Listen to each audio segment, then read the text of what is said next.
नमस्कार शेतकरी मित्रांनो, मी जगदीश राठोड. आपले यूट्यूब चॅनल सर्व योजना यूट्यूब चॅनलमध्ये तुमच्या अजून परत एकदा स्वागत. शेतकरी मित्रांनो, राज्यातील सर्व शेतकऱ्यांसाठी पीक विमा संदर्भात आताची सर्वात मोठी आणि आनंदाची बातमी आपल्या समोर आली आहे.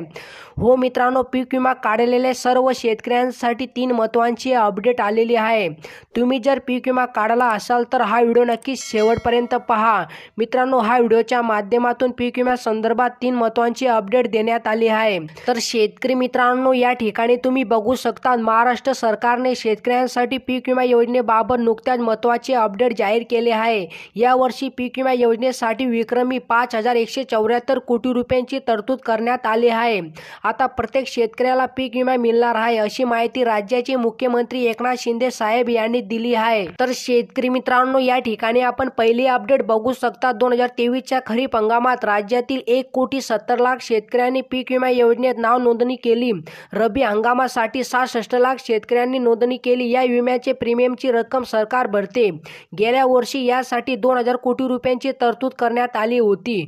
मुख्यमंत्री एकनाथ शिंदे यांनी जाहीर केल्यानुसार यंदा ही तरतूद 5,174 कोटी रुपयांची करण्यात आली आहे. तर शेतकरी मित्रांनो, ही आहे पहिली अपडेट. आपण या ठिकाणी बघणार आहोत दुसरी अपडेट. तर मित्रांनो, या ठिकाणी आपण दुसरी अपडेट बघू शकतात. सीएम शिंदे म्हणाले की आम्ही फक्त 1 रुपयाचा पीक विमा दिला नाही, तर विमा कंपन्यांना दाव्यांची रक्कम योग्य प्रकारे भरत नसल्याबद्दल शेतकऱ्यांची तक्रारीबाबतही आम्ही कठोर भूमिका घेतली आहे. मी विमा कंपन्यांच्या अधिकाऱ्यांची बैठक घेतली आणि शेतकऱ्यांना त्यांच्या नुकसानीची पुरेशी भरपाई द्यावी असे सांगितले. परिणामी खरीप हंगामातील पिकांच्या नुकसानीसाठी विमा कंपन्यांनी 2,121 कोटी रुपयांचे दावे मंजूर केले आहेत. यापैकी 1,217 कोटी रुपये अंतरिम मदत म्हणून शेतकऱ्यांना आधीच अदा करण्यात आले आहेत. त्यामुळे शेतकऱ्यांना मोठा दिलासा मिळाला आहे.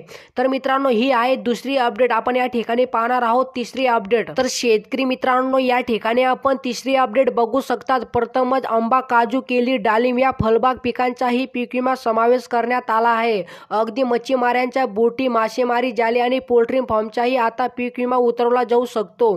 राज्यातील जास्तीत जास्त शेतकऱ्यांना पीक विमा संरक्षण देण्याचे सरकारचे उद्दिष्ट आहे. आणि शेतकरी मित्रांनो, महाराष्ट्र सरकारने यावर्षी पीक विम्यासाठी विक्रमी निधीची तरतूद केली आहे. शेतकऱ्यांच्या नोंदणीत मोठी वाढ झाली आहे. त्वरित दावा निकाली काढल्याचा शेतकऱ्यांना आर्थिक दिलासा मिळेल.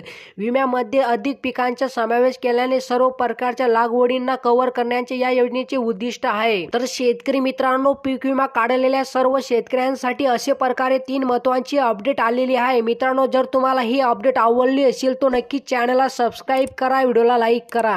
चला मित्रांनो, भेटूया नवीन एका व्हिडिओमध्ये. धन्यवाद शेतकरी मित्रांनो.